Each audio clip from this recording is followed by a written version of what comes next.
O governo federal do Brasil e 13 estados nos Estados Unidos estão processando o TikTok. No Brasil, a ANPD, a Agência Nacional de Proteção dos Dados, está investigando a forma como a plataforma trata dados de crianças e adolescentes. E nos Estados Unidos, o processo é baseado em arquivos internos da empresa que comentam a natureza excessivamente viciante da plataforma, em que seria necessários apenas 260 vídeos ou 35 minutos de uso para alguém se viciar no aplicativo. Vários outros países, como o Canadá, também estão levando a empresa chinesa para a justiça. Aqui no Brasil, foi estabelecido um prazo para que o TikTok desabilite o recurso do feed sem cadastro. Ou seja, que pessoas que não possuem conta na rede social não possam assistir vídeo no aplicativo. A ideia é que todas as pessoas que acessam o aplicativo passem por mecanismos de verificação de idade. A criação de contas é um recurso exclusivo para adolescentes a partir de 13 anos. Mas da forma como o aplicativo funciona hoje, é possível assistir vídeos sem ter uma conta. E aí, para a Agência Brasil, o Instituto de Defesa do Consumidor, né, o IDEC, confirmou a legitimidade da ação da ANPD e afirmou que o TikTok é o aplicativo mais popular hoje entre crianças e adolescentes. Uau. E procurado pela Agência Brasil, o TikTok encaminhou o seguinte pronunciamento: o TikTok tem um firme compromisso com a segurança e a privacidade da nossa comunidade, especialmente dos jovens que criam, descobrem e aprendem em nossa plataforma. Somos uma plataforma para pessoas a partir de 13 anos e trabalhamos proativamente para aplicar as nossas políticas, incluindo a remoção contínua de contas que não atendem ao requisito mínimo de idade. O aprimoramento dos mecanismos de controle etário é um desafio em toda a indústria e continuaremos a fortalecer nossa abordagem, colaborando com a ANPD e com parceiros da indústria e da sociedade civil para encontrar outras soluções. O fim do feed sem cadastro me parece uma exigência muito razoável, Léo. Não é algo que vai resolver o problema por inteiro, mas me parece um Uhum. bom primeiro passo, você concorda? Não, concordo muito. Eu achei muito interessante que eu nunca tinha pensado o cadastro, tipo aquela página de login também que barra o conteúdo, você vai tentar acessar e não consegue ver. Eu nunca tinha pensado nisso como uma medida de segurança para pessoas mais novas não terem acesso a certos tipos de conteúdo, porque você está falando do TikTok aqui especificamente, né? Mas, por exemplo, eu já tentei navegar sem cadastro no Instagram na web e fiquei, tipo, revoltado porque eu não estava conseguindo fazer. Mas eu entendi por que agora, né, tipo, beleza, então isso é uma barreira também que, além de tudo, facilita que dificulta, na verdade, né, que pessoas abaixo da idade mínima necessária possam ter acesso a esses conteúdos. Então acho que tem o Instagram que é meio assim, o Twitter é meio assim, o É. Facebook eu acho que é meio assim, e você tem acesso às postagens individualmente quando você busca, mas você não consegue navegar na plataforma. Eu acho, assim, fundamental, muito bom, por que não, né, assim.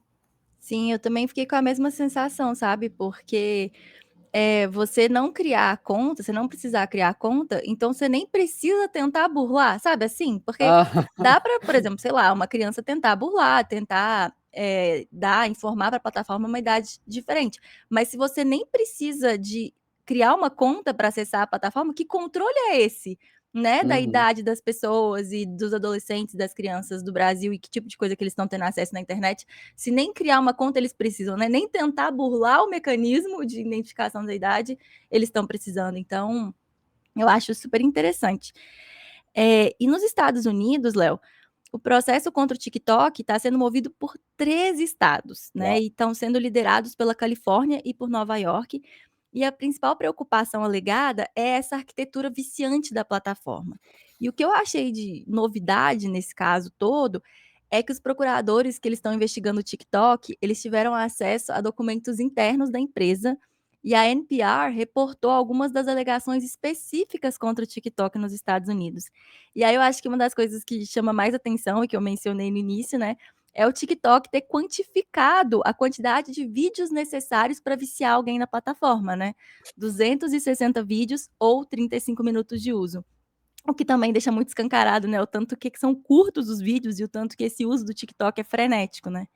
E Léo, fiquei pensando assim, o que eu achei interessante nisso, é que você trabalha especificamente com design, né, e experiência do Sim. usuário, e então é muito rotineiro para você essas conversas, né, sobre fazer uma plataforma para as pessoas passarem mais tempo e tudo mais. E eu acho que para muita gente, essa noção de que é possível você desenhar uma experiência de uso de um aplicativo, que vai fazer com que as pessoas passem mais tempo, ou que viciem, né, fazer um aplicativo para viciar, eu acho que para muita gente isso parece um pouco teoria da conspiração, mas é uma coisa que Uhum. acontece de fato nessa indústria, né. Sim, sim, totalmente. Inclusive, assim, até bate uma responsabilidade na cabeça, porque tem que ter responsabilidade de fato, mas, inclusive uma coisa que eu falo muito nos cursos que eu dou a respeito, em pós-graduação, etcétera, falando sobre design, não é só sobre estética. Estética é como a gente chega no resultado, né. Design de experiência é sobre o desenho do comportamento das pessoas dentro das plataformas digitais. E o que você vai criar de elemento estético, botão, direcionamento, etcétera, é a forma que a gente acaba influenciando esse comportamento seu dentro da plataforma, que vai ser mensurado a partir de métricas de sucesso, que a gente tem objetivos muito específicos. E aí a gente vai fazer teste AB, que é, vou mudar só um negocinho na experiência, sei lá, o vídeo, ele, não sei, vou começar com a recomendação algorítmica, depois eu vou pela, sei lá, recomendar o que a pessoa de fato falou que gosta mais, etc. Vou testar essas variantes, e aí o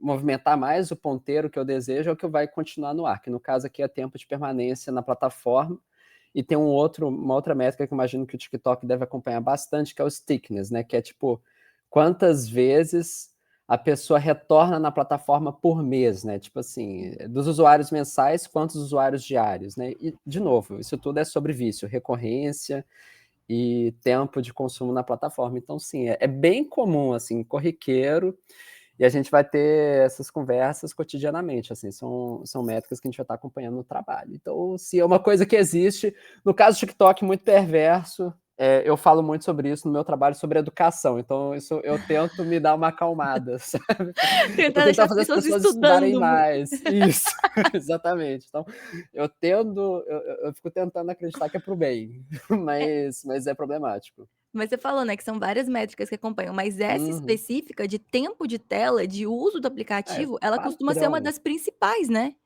Padrão, padrão. É isso, a gente vai olhar. Tem que ser.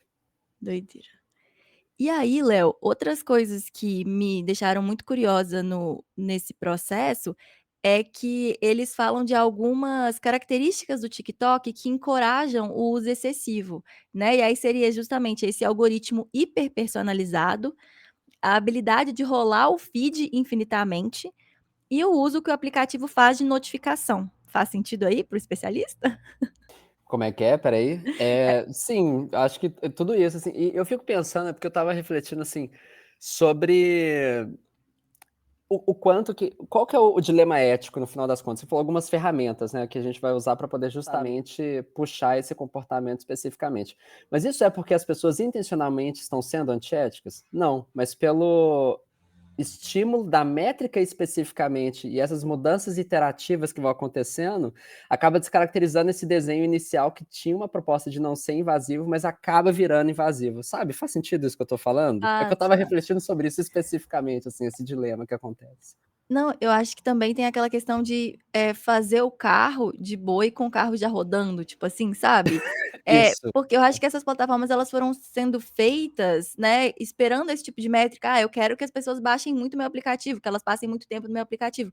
E os efeitos disso não eram coisas que as pessoas antecipavam, né. Todas as Uhum. consequências desse uso excessivo, elas foram aparecendo depois. E aí é muito interessante notar uma, por exemplo, que eu acho que ela é bem inesperada, né, é que segundo os procuradores do Kentucky, o algoritmo do TikTok deliberadamente privilegia pessoas bonitas. Pra O app mostrar. o app reduz Ó. a visibilidade de pessoas que não são consideradas atraentes e deliberadamente promove vídeos produzidos por pessoas dentro do padrão de beleza. Você acha uma informação surpreendente ou óbvia, Léo? Eu acho óbvio, porque, assim, como é que fala? Tem um nome isso, tipo, é chocante, mas não me surpreende, é Uhum. basicamente isso. Que é isso, ele vai tentar travar o que te chama mais atenção e é muito possível, faz sentido pensar que pessoas de padrão bonito, que seja lá o que significa, né, mantém mais o seu olhar dentro da plataforma. Isso inclusive vai condizer com a minha experiência, enfim, né, no Instagram, etcétera, que vai aparecer muito assim, sei lá, conteúdo de teor sexualizado, vamos dizer assim, não Uhum. é pornográfico, literalmente, mas que vai sabotar ali, vai hijack, né, a sua atenção de alguma Sim. forma, e você fica olhando para aquele negócio e vai demorar mais para passar o dedo, vai demorar um segundo a mais. É. Esse um segundo a mais já é o suficiente para ele te mandar mais daquela mesma coisa e aumentar o tempo de plataforma, no final das contas, né, que você não consegue sair. É meio isso, assim. Faz Isso bastante sentido, e é isso que eu infelizmente. pensei. Nessa questão de, tipo, consequências inesperadas, eu não acho que o TikTok, quando eles estavam construindo o aplicativo, eles pensaram: "Ah, a gente quer privilegiar pessoas bonitas". Eu não acho que é isso.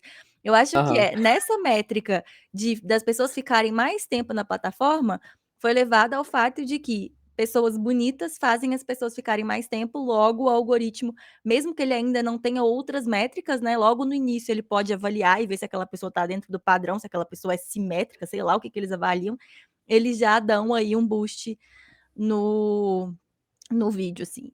Eu achei é isso, assim, eu acho que é uma coisa que mostra Loucura. como que possivelmente não foi pensado assim, mas se tornou assim, né.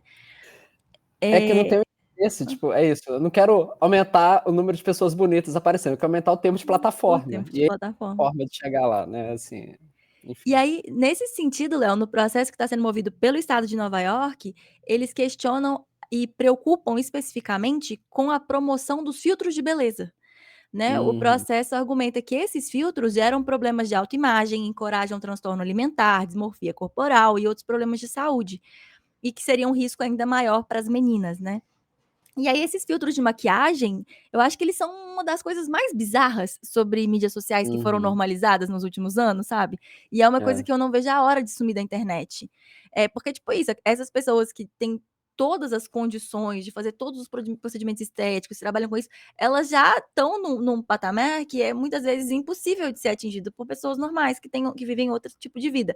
Agora, além de tudo, o rosto delas é deformado por filtro, tipo assim, é um negócio muito surreal. surreal e muito adoecedor, sabe.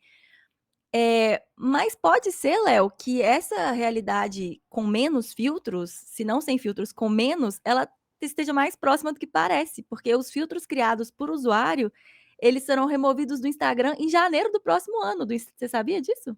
Uau, não sabia, que ótimo. Sim, o Instagram está tirando. E assim, é um avanço, porque esses filtros criados pela plataforma, eles são muito mais conservadores em termos de distorção de rosto, do que os criados por terceiros. Eu não sei se vocês já repararam, mas normalmente esses filtros que influenciadoras usam, né, essas coisas muito gigantes, assim, o nariz muito pequeno, o olho grande, não sei o que que tem, rosto quadrado, todas essas distorções, né, normalmente são filtros que não são oficiais do Instagram, são filtros que outras pessoas criaram. E aí esses filtros todos eles vão sumir aí em janeiro.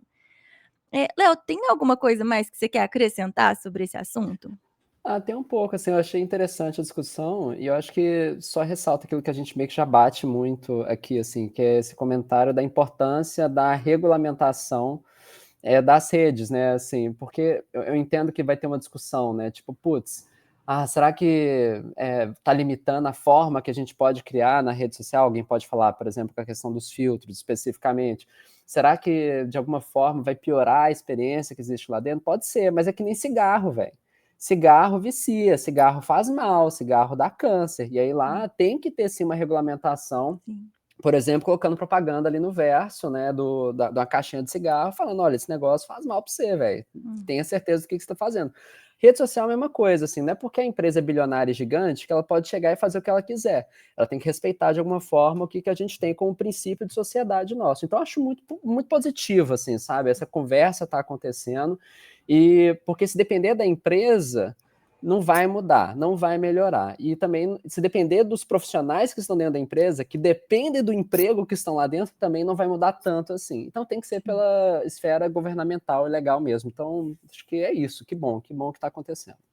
Pois é, Léo. Uma última coisa é que, especialmente no contexto dos Estados Unidos, a gente não pode ignorar que existe mais do que uma preocupação com o bem-estar das crianças, né? Porque se a gente for pensar em comparação com o Instagram, por exemplo, do TikTok, esse tipo de coisa que eles estão reclamando, eu concordo. A minha experiência, realmente o algoritmo do TikTok, ele me parece mais personalizado.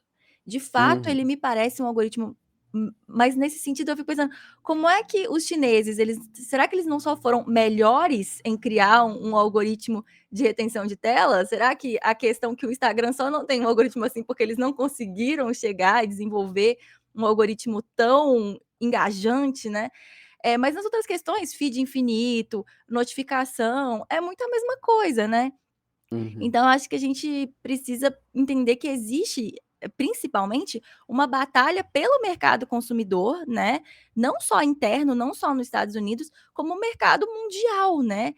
E aí esse medo de um aplicativo de origem chinesa, né, tá conquistando uma fatia tão grande desse mercado, que é gigantesco, né, eu sinto que é mais uma questão do TikTok ameaçar o monopólio e a hegemonia dos Estados Unidos em termos de mídia social, do que de fato uma preocupação legítima com o bem-estar das crianças.